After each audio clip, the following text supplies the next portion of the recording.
Chairman. Time of the gentlelady has expired. For what Chairman. purpose does the gentleman from, who did we see first? The gentleman from Virginia seek recognition?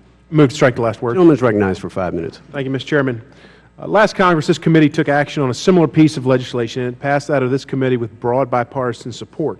Subsequently, the full House of Representatives considered it again and again. It passed off the House floor to the Senate with bipartisan support. And now, almost 2 years later, we're back at square one, and unless we sift through and reject the political rhetoric that we're hearing, hardworking Americans will be negatively impacted by the Department of Labor's ill-advised fiduciary proposal.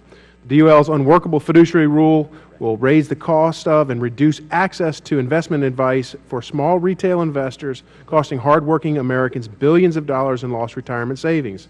The administration has couched this rule as protecting Americans from receiving poor financial advice in their retirement plans, and has stated that it will help smaller account savers. In reality, this rule will hurt the very people they claim to want to help.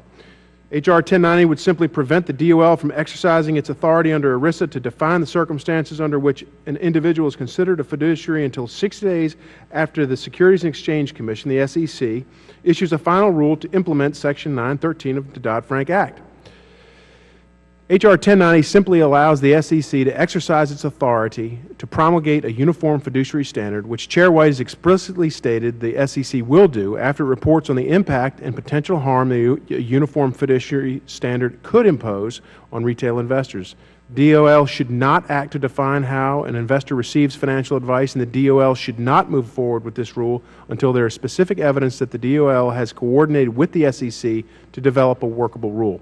Let's not forget what this is all about. This is about ensuring that hardworking Americans have the ability to receive the advice they need for their retirement.